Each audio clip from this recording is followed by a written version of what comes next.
കുടുംബകോടതി വിഷയങ്ങളുമായി ബന്ധപ്പെട്ട് വരുന്ന പുതിയൊരു വീഡിയോയിലേക്ക് എല്ലാവർക്കും സ്വാഗതം. വീഡിയോ കാണുന്ന ആർക്കെങ്കിലും കുടുംബകോടതി വിഷയങ്ങളുമായി ബന്ധപ്പെട്ട് എന്തെങ്കിലും സംശയങ്ങളുണ്ടെങ്കിൽ കോൺടാക്റ്റ് ചെയ്യാം. WhatsApp number +91 79 94 97 14 19. ഒരു വട്ടം വിളിക്കുവാനുള്ള കൺസൾട്ടേഷൻ ഫീസ് 500 രൂപ ഗൂഗിൾ പേ ചെയ്യുക. സെയിം നമ്പർ തന്നെയാണ്. കൂടാതെ മെമ്പേഴ്സ് ഓൺലി വീഡിയോസ് കാണണമെന്നുണ്ടെങ്കിൽ താഴെയുള്ള ജോയിൻ ബട്ടൺ പ്രസ് ചെയ്ത് മെമ്പർഷിപ്പ് എടുക്കാം. ലിങ്ക് ആവശ്യമുള്ളവർ വാട്സപ്പ് ചെയ്ത് കഴിഞ്ഞാൽ അതിൻ്റെ ലിങ്ക് അയച്ചു തരുന്നതായിരിക്കും. കൂടാതെ ചാനലിൽ 400-ന് മുകളിൽ വീഡിയോസ് അവൈലബിൾ ആണ്. ആ വീഡിയോസ് കാണുവാനായിട്ട് അഭ്യർത്ഥിക്കുന്നു. ഇന്നത്തെ വീഡിയോയിൽ നമ്മൾ ഡിസ്കസ് ചെയ്യാനായിട്ട് പോകുന്നത് മുസ്ലിം സമുദായത്തിലുള്ള പങ്കാളികൾക്ക് RCR അല്ലെങ്കിൽ റെസ്റ്റിറ്റ്യൂഷൻ ഓഫ് കോൺജുഗൽ റൈറ്റ്സ് പ്രകാരം തൻ്റെ സമ്മതമില്ലാതെ തൻ്റെ വീട്ടിൽ നിന്നും അല്ലെങ്കിൽ തൻ്റെ ദാമ്പത്യ ബന്ധത്തിൽ നിന്നും ഇറങ്ങിപ്പോയിട്ടുള്ള പങ്കാളിക്ക് എതിരെയായിട്ട് RCR ഫയൽ ചെയ്യുവാനായിട്ട് സാധിക്കുമോ എന്നുള്ളതാണ് നമ്മുടെ ക്വസ്റ്റ്യൻ. അപ്പോൾ അതിന് നമുക്ക് കുറച്ച് പോയിന്റുകൾ നമ്മൾ കണ്ടെത്തിയിട്ടുണ്ട്. ആ പോയിന്റുകൾ എന്തൊക്കെയാണെന്നുള്ളത് നോക്കാം. First point, the remedy of RCR is available to Muslims under personal law. മുസ്ലിംസിനും എന്ത് ചെയ്യാനായിട്ട് പറ്റും? RCR അല്ലെങ്കിൽ റെസ്റ്റിറ്റ്യൂഷൻ ഓഫ് കോൺജുഗൽ റൈറ്റ്സ് പ്രകാരം തൻ്റെ കുടുംബ ബന്ധം വിട്ടുപോയിട്ടുള്ള എതിർ പങ്കാളിക്കെതിരെ ഫയൽ ചെയ്യുവാനായിട്ട് സാധിക്കും ഫാമിലി കോടതിയിൽ. അപ്പോൾ ഇതിൽ പറയുന്ന രണ്ടാമത്തെ പോയിന്റ് നമുക്ക് നോക്കാം. മുസ്ലിം നിയമത്തിൽ എങ്ങനെയാണ് ഇത് ഡിഫൈൻ ചെയ്തിട്ടുള്ളത് എന്നുള്ളത്. Under Muslim law, the conceptualisation of the provision for RCR can be put together as follows, where either the husband or wife has, without lawful ground, withdrawn from the society of the other or neglected to perform the obligations imposed by law or by the contract of marriage, the court may decree RCR may put either party on terms securing to the other the enjoyment of his or her rights എന്നാണ് പറയുന്നത്.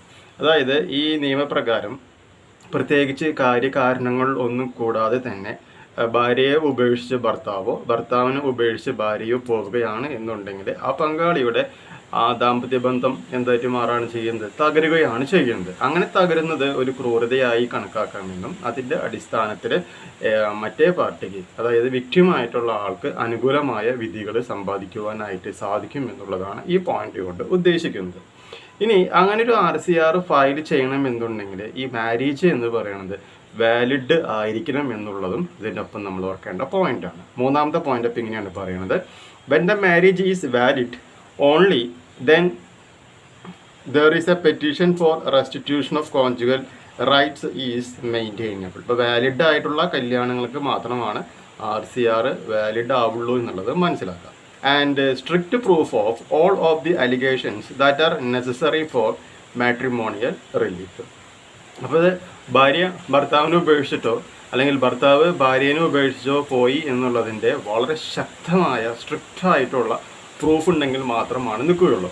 അതിൻ്റെ അർത്ഥം നമുക്കറിയാം, പ്രവാസികളായിട്ടുള്ള ഭർത്താക്കന്മാർ ഗൾഫിലേക്ക് 2 കൊല്ലം പോയി നിൽക്കുന്നതോ ജോലി സംബന്ധമായി ഭാര്യ മറ്റു സ്ഥലങ്ങളിലേക്ക് പോകുന്നതോ ഒരു ഡെസേർഷനായിട്ട് കണക്കാക്കുവാനായിട്ട് പറ്റില്ല എന്നുള്ളത് മനസ്സിലാക്കാം. ഒപ്പം തന്നെ തയാബ്ജീസ് പറഞ്ഞിട്ടുള്ള, അതായത് മുസ്ലിം നിയമത്തിലെ തയാബ്ജീസ് പറഞ്ഞിട്ടുള്ള ആ ഡെഫിനേഷനും കൂടി നമുക്കൊന്ന് നോക്കാം. അതായത് the concept of Tyabji's provision for the RCR under Muslim law is as follows. Tyabji's എന്താ പറയുന്നത് നോക്കാം. Where the spouse have neglected to perform the obligations under law without withdrawing any legal basis, the court may order the return of marital rights, but both parties can apply conditions for others to enjoy her or her rights എന്നാണ് പറഞ്ഞിട്ടുള്ളത്. ഇനി നമുക്ക് മുഹമ്മദിയൻ law section 281 പ്രകാരം എന്ത് ചെയ്യുന്നുണ്ട്? മുസ്ലിങ്ങൾക്ക് divorce petition RCR file ചെയ്യുവാനായിട്ട് സാധിക്കും എന്നുള്ള പോയിന്റ് ഓർക്കാം. കൂടാതെ ഈ RCR റെഫ്യൂസ് ചെയ്യുന്ന, മുസ്ലിംസ് നിയമപ്രകാരം RCR റെഫ്യൂസ് ചെയ്യുന്ന ചില കണ്ടീഷൻസ് ഉണ്ട്. അതെന്തൊക്കെയാണ് എന്നുള്ളത് നമുക്ക് നോക്കാം. First point, defences for a petition for RCR could be the ground of void and irregular marriages and the provisions under the dissolution of Muslim marriage act 1939.